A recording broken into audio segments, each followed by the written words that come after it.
Hello बच्चों, welcome back to the third class of your history paper. तो let us continue our discussion. तो last class में मैंने आप लोगों के साथ डिस्कस किया था what is history, also the importance of history. हमने देखा why is history really important for us to read as subject where we can relate with the past and also see how our present has evolved. तो मैंने आपको 3-4 reason भी बताए why history is an important subject. And now before that we were discussing about where did the early people live, who were the early humans. They were known as the hunter gatherer groups and they were always on move. They used to move from one place to another. फिर हमने discuss किया था Indian, आपको मैंने physical map of India दिखाया था Indian सब continent का, जिसपे हमने डिस्कस किया था 3 main locations, major location early time के थे, जो इंडस था, हमारा इंडस रिवर, उसके अलावा द हिमालयंस जो माउंटेन रेंज है, सबसे बड़ा माउंटेन रेंज है, और उसके अलावा रिवर गंगा।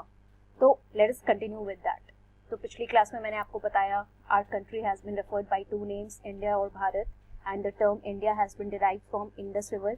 इसलिए ये बहुत इंपॉर्टेंट रिवर है, बहुत मेजर लोकेशन है, क्योंकि सबसे अर्लीस्ट सिटीज़ और सबसे अर्लीस्ट टाइम पे ह्यूमंस यहाँ से ही यहाँ पे वो रहना शुरू किए थे। Now let's move on. Also, let us see. The Iranians and Greeks were also familiar with the Indus River and called it as Hindus. Okay.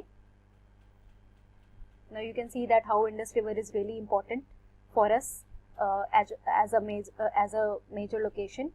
Okay. So also the land which was east to this Indus River was called India. तो मैंने आपको जब मैं map दिखा रही थी तभी मैंने आपको बताया कि जो इंडस रिवर था, मैप में हम फिर से एक बार देखकर समझने की कोशिश करते हैं। ये देखियो, ये इंडस रिवर जो है, तो ये इंडस रिवर के ईस्ट साइड जो भी ये पूरा पार्ट जो हमारा आता था, ये इंडिया कहलाता था। तो जो भी बाहर के लोग आते थे वो हमेशा ये रिकॉग्नाइज करते थे कि इंडस रिवर के आप ईस्ट जाओगे तो हम इंडियन सब कॉन्टिनेंट में आएंगे। और basically वो earlier the term Bharat was used for the group of people who lived in the northwest part. Okay, तो ये भारत टर्म आज जो हम अपने कंट्री के लिए यूज करते हैं, हिंदी में हम भारत बोलते हैं अपने कंट्री को, लेकिन उस टाइम पे ये भारत टर्म जो था ये ग्रुप ऑफ पीपल के लिए यूज होता था। तो जो भी लोग आते थे वो समझते थे, वो इन लोगों को भारत कहते थे। जो ग्रुप ऑफ अर्ली ह्यूमंस यहाँ पे रहा करते थे, जो ईस्ट ऑफ इंडस रिवर या नॉर्थ वेस्टर्न पार्ट जो हमारे कंट्री का हुआ, तो वहाँ पे जो भी लोग रहते थे उनको वो भारत बोलते थे, ना कि उस टाइम कंट्री को। But later on it was used for the whole country, right. तो पहले ये टर्म भारत जो था वो किसके लिए यूज होता था? It was used for a group of people who used to live in the north west part of our country, या फिर आप समझ लो इंडस रिवर के ईस्ट साइड जितने भी लोग रहते थे, तो इंडस रिवर से लोग फैमिलियर थे, तो वो लोग जो भी इधर के लोग रहते थे उनको भारत टर्म करते थे। बट आज के टाइम पे, in our present time, we use this term Bharat for our country. तो ये आप पास से रिलेट करो, ये टर्म जो इंडिया या भारत है वो उस एंशिएंट टाइम में ही दिया गया था, लेकिन हम जो है इस टाइम पे for our country we use this term. Okay, now let's see this. So this first picture here is that of the Himalayas, जो कि हमारा माउंटेन रेंज है, जो मैंने कहा था मैप में आपको लोकेट करने के लिए।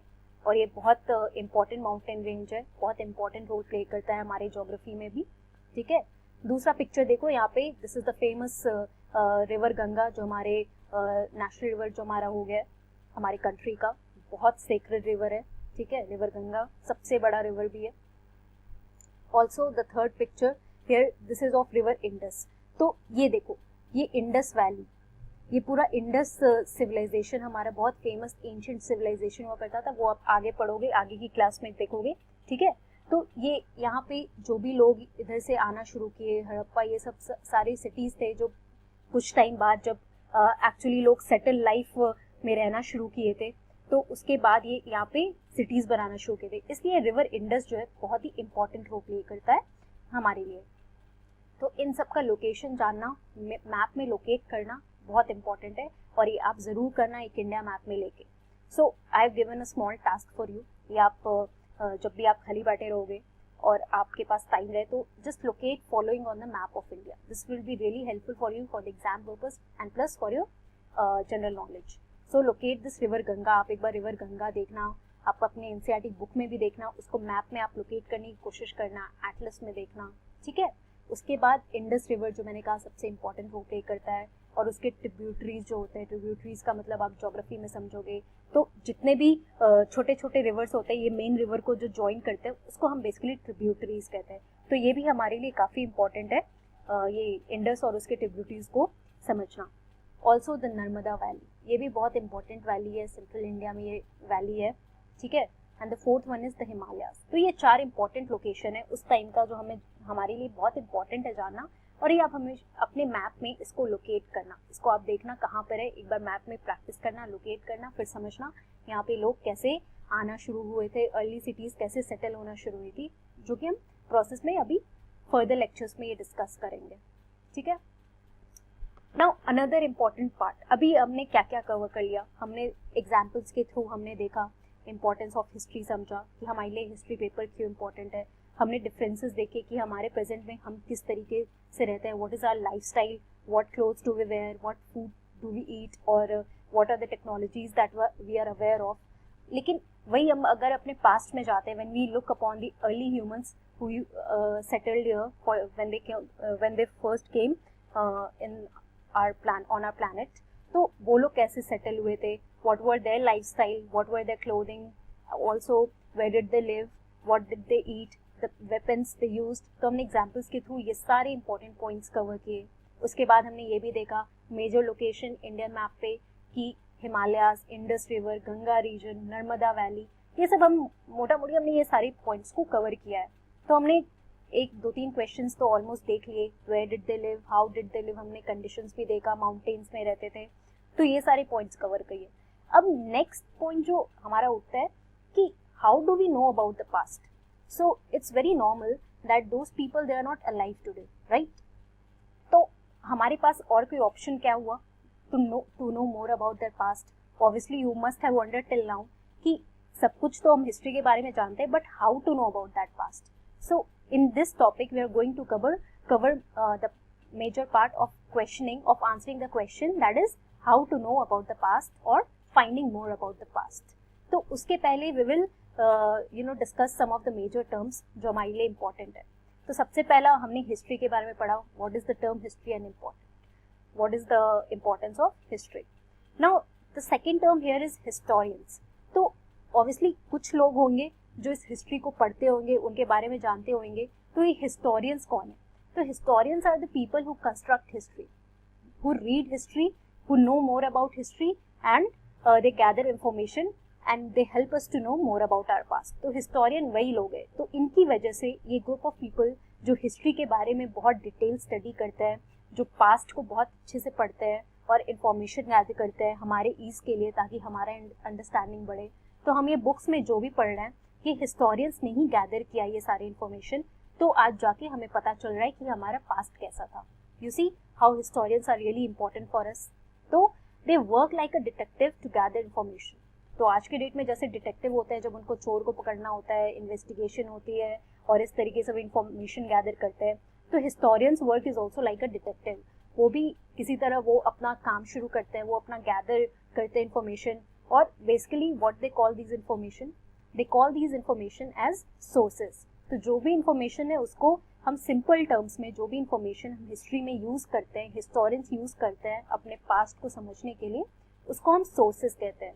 तो यहाँ पे 2 टर्म्स आपके लिए इंपॉर्टेंट है, याद रखना और समझना। पहला, हिस्टोरियंस कौन है, पीपल हु कंस्ट्रक्ट हिस्ट्री, और in simple terms you can say those who study history to gather information, okay. And the second term here is sources. What are the sources? The informations that are gathered by the historians are known as sources. So sources makes the work easy in finding about past. Obviously जब हमें जैसे जैसे कोई भी चीज़ के बारे में information मिलती रहेगी, हम इजीली उस चीज़ के बारे में समझना शुरू करेंगे, राइट। कोई भी चीज़ को समझने के लिए उसके लिए बेसिक इन्फॉर्मेशन होना बहुत ज़रूरी है, ये तो आप जानते ही हो। तो सोर्सेज भी इसीलिए हिस्ट्री के लिए बहुत इंपॉर्टेंट है, क्योंकि इन सोर्सेज के थ्रू ही हम अपनी पास्ट इवेंट्स को जानते हैं और पूरे समझने की कोशिश करते हैं, और उसके बाद we try to evaluate it, okay. Now let's move on. तो इसके बाद हम आगे सोर्सेज के बारे में और पढ़ते हैं। So there are several ways of finding about the past, right? Now there are different sources.